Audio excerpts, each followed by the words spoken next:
As both a bookkeeper and a real estate investor, here are my top tips for managing your finances as a real estate investor. So first, you want to make sure that you're tracking everything by property. It can be really easy to just try to throw together a P&L for your entire business, for your entity, but that's really not giving you the visibility into your properties that you need to see exactly how each one is performing so that you can make data-driven decisions on how to, make that best next investment. Maybe you need to tweak something on one of your existing properties. So track everything by property. Next, I would say, do not wait until tax season to look at your bookkeeping. We see this all the time where people are just like, oh, we'll get that done when it's time. But the time is now.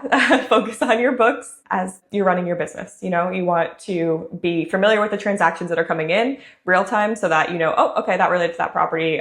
We'll put this here, whatnot, so that when tax season does roll around, you're already in a great routine with your bookkeeping. You're able to get everything your tax CPA needs over to them quickly. Also, you can have more productive conversations with them about how certain properties are performing, and maybe there's tax strategies they can implement. So making bookkeeping part of your monthly routine will absolutely bring your business to that next level. I would say third is automate everything you can. Your most valuable resource is time. So what we do is we use QuickBooks Online. We connect the bank and credit card accounts to the QuickBooks feed so that all of your transactions are pulled in automatically. And then we also leverage the rules function in QuickBooks for everything that we can so that things can be categorized quickly and you get your time back. There's also, other tools you can use to automate in your real estate investing business, making sure that we have good document storage set up, processes around rent collection, things like that. You want to do the same thing with your bookkeeping. Automate what you can, save time to spend doing other things. I would say fourth is to separate your business and personal transactions. I see this happen with newbie investors and also seasoned investors. It's very easy to, pull out that business card and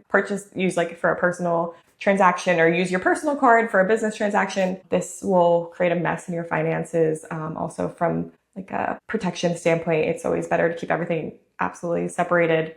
So it's something you need to get in the habit of. And when we're working with our clients, I think we're constantly reminding them, is this a personal transaction? And as we're bugging them about those questions, they seem to get better and better about not mixing. So something to certainly get in the habit of right at the start of your investing business. And then my last tip for managing your finances as a real estate investor is to budget for reserves. Is pretty common among investors is sometimes they're running a little thin. They don't put aside that money for reserves. They don't maybe put it into their calculation for a property's performance. And then when something happens, maybe a tenant moves out unexpectedly or the roof leaks, it can be a scramble to make sure that you have the appropriate funds. So just build that into the calculation up front, and something is going to come up in real estate. And if you're prepared, then it's no big deal. You're ready to face that. So those are my top tips for managing your finances as a real estate investor.